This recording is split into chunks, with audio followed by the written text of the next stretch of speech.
रीमा री रीमा साहब मैं हूँ सीमा। वो दीदी बाहर गई है, आपको कुछ चाहिए था क्या?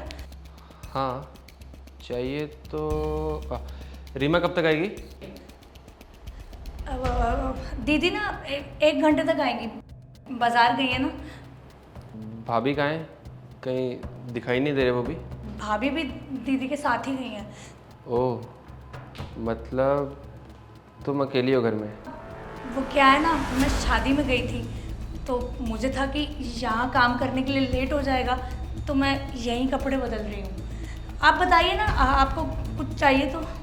लगता है जो चाहिए था उससे ज़्यादा ही मिल जाएगा आज। क्या कुछ कहा क्या साहब आपने? अरे नहीं, मैं वो बोल रहा था कि मैं फ़ाइल भूल गया था तो वही लेने आया था। कौन सी फाइल? अंदर ही पड़ी होगी शायद, देखो। यहाँ तो कोई फाइल नहीं पड़ी। तुम्हें नहीं मिलेगी, मैं ही आके ले लेता हूँ। ये है क्या साहब? हाँ फाइल तो यही है। और कुछ चाहिए तो देख लीजिए। हाँ हाँ देख ही तो रहा हूँ। भाभी आप इतनी जल्दी कैसे आ गए? क्यों? लेट आना चाहिए था।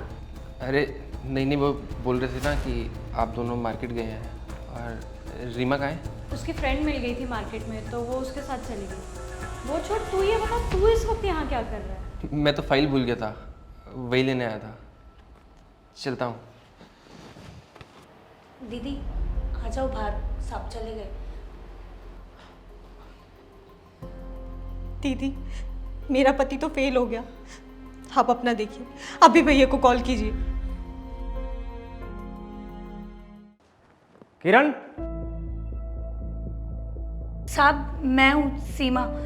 वो भाभी जी बाहर गई हैं, आपको कुछ चाहिए क्या? लेकिन वो तो कह रही थी उसकी तबीयत खराब है, ऐसे अचानक से कहाँ चली गई वो? भाभी जी की तबीयत ना बहुत ज़्यादा खराब हो गई थी तो दीदी भी उनके साथ ही चली गई।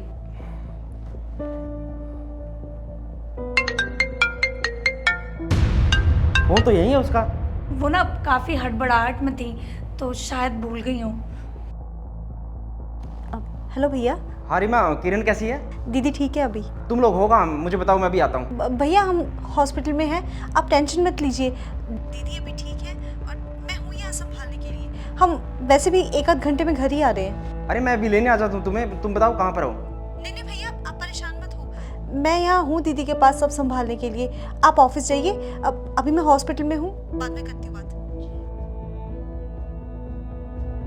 क्या कहा साहब दीदी ने? अब ठीक है, किरण बता रहे हैं। तो कब तक घर आएंगे दीदी और भाभी? यही कुछ एक आधे घंटे में आ रहे हैं। तो साहब आप उतनी देर इंतजार कर लो। नहीं नहीं, मुझे कोई ज़रूरी काम है, मैं जाता हूँ ऑफिस में। भाभी आ जाओ बाहर, साहब चले गए। दीदी आप भी बाहर आ जाइए।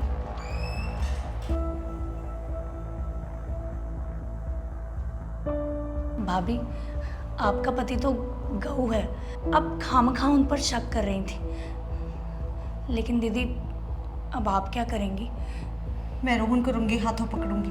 पर दीदी हमारे पास तो साहब के खिलाफ कोई सबूत ही नहीं है, वो तो फट से मुकर जाएंगे कि उन्होंने कुछ नहीं किया। सीमा, इंसान की फितरत कभी नहीं बदल सकती। लेकिन मुझे लगता है कि तुम्हें एक बार रोहन से बात करनी चाहिए। बात होगी दीदी, पर अब सबके सामने।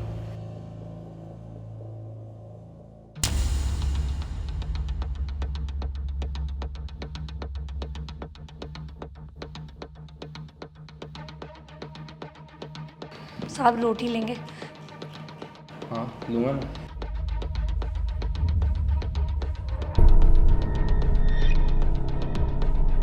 सब्जी भी डाल दो।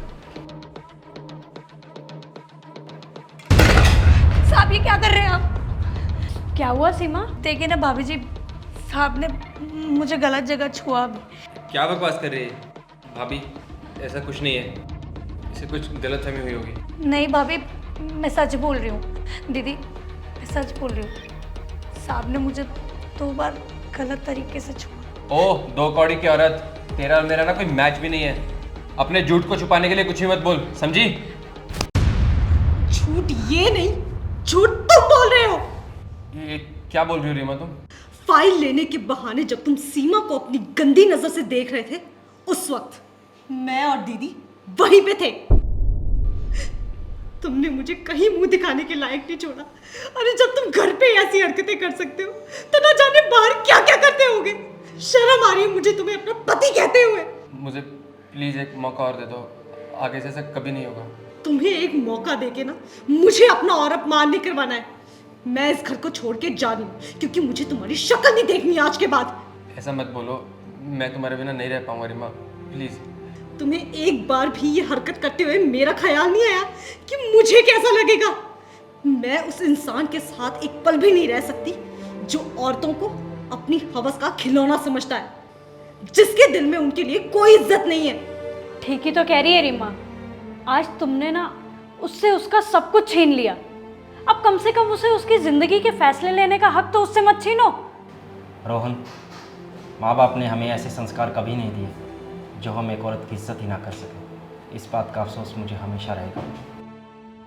भैया, भाभी, प्लीज मुझे माफ कर दीजिए, पर मैं इस इंसान के साथ अब और नहीं रह सकती।